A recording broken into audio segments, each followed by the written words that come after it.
Hello guys, welcome back to HSC learning point. कैसे हैं आप लोग? आई होप आप सभी लोग अच्छे से होंगे। आज के इस नए वीडियो में हम बात करेंगे वायर रोप लिफ्टिंग सीलिंग के इंस्पेक्शन के बारे में। हर एक सेफ्टी ऑफिसर का मंथली टास्क में वायर रोप इंस्पेक्शन ज़रूर रहता है। तो आज हम उसके बारे में जानेंगे कि वायर रोप में क्या क्या चेक करना होता है और इसका इंस्पेक्शन कैसे किया जाता है। सबसे पहले हम जानते हैं कि वायर रोप लिफ्टिंग सीलिंग होता क्या है। देखिए, वायर रोप लिफ्टिंग सीलिंग कई सारे स्टील के वायर से बना हुआ एक रस्सी नुमा डिवाइस होता है, जिसका उपयोग हम क्रेन या हाइड्रा से किसी भी हेवी लोड को लिफ्टिंग करने के लिए करते हैं। आप स्क्रीन पर देख सकते हैं डिफरेंट टाइप के वायर रोप लिफ्टिंग सीलिंग्स होते हैं। आइए इनके पार्ट्स के बारे में जानते हैं। आपके स्क्रीन पे दो वायर रोप लिफ्टिंग सीलिंग दिख रहे हैं। दूसरे वायर रोप में जो ऊपर आप देख रहे हैं, जो यू टाइप में बना हुआ, इसको आई बोला जाता है। इस डिवाइस में इस पार्ट को आई बोला जाता है, लिफ्टिंग पार्ट का आई पार्ट बोला जाता है। उसके नीचे जो एक प्रेस मेटल दिख रहा है, इसको फेरुल कहते हैं।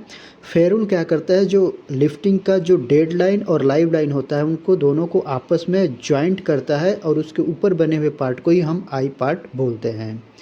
दूसरे जो सीलिंग में आप देख रहे हैं, जो इन साइड में एक मेटल का सीट लगा हुआ है, इसको थिम्बल बोला जाता है। थिम्बल का मुख्य रूप से काम होता है, जब आप डिसाइकल या बो साइकिल लगा के जब इस सीलिंग का यूज करते हैं तो उससे उस स्टील वायर रोप को डैमेज होने से बचाना, उसको कटने से प्रोटेक्ट करता है।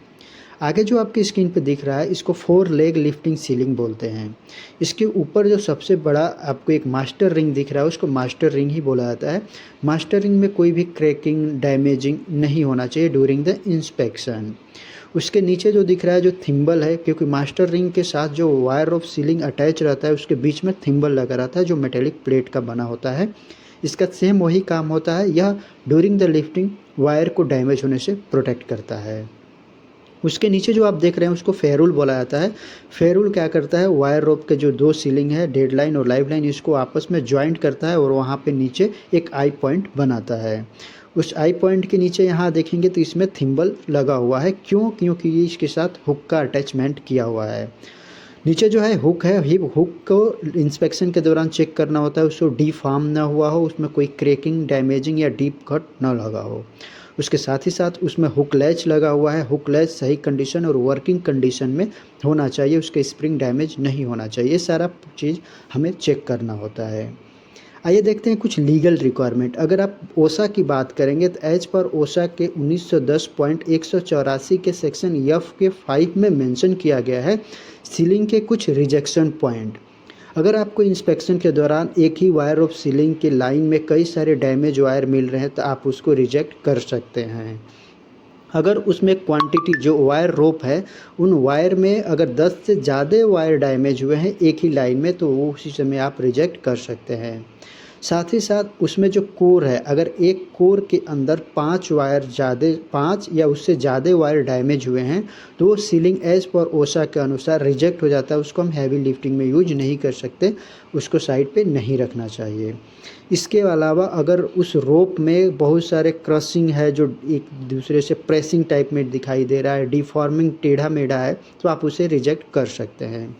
उसके थिम्बल एरिया में अगर कहीं पे ज़्यादा घिसाव दिख रहा है या वो कंप्रेस हो गया है, दब चुका है, तो आप उसे रिप्लेस कर सकते हैं, उसे रिजेक्ट कर सकते हैं। उसके अलावा जो आपका वायर रोप है, उसमें बहुत सारा रस्टिंग है या उसके कोर डैमेज है, उसके सरफेस क्या हुए, घिस चुके हैं, कटा हुआ नहीं है बट घिस चुका है, जो विजिबली दिख रहा है, तो आप उसे रिजेक्ट कर सकते हैं। तो ये एज पर ओसा के अनुसार ये कुछ पॉइंट्स है जिसके थ्रू आप इन वायर रोप्स लिफ्टिंग सीलिंग को रिजेक्ट कर सकते हैं।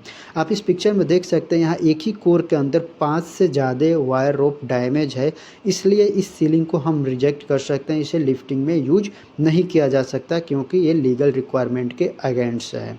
इसके आप देख रहे हैं थिम्बल्स है, इसके थिम्बल्स में भी कई सारे घिसाव दिख रहा है, जो फिजिकली देखा जा सकता है कि वह घिस चुका है, इसलिए थिम्बल्स और इस सीलिंग रिजेक्ट है।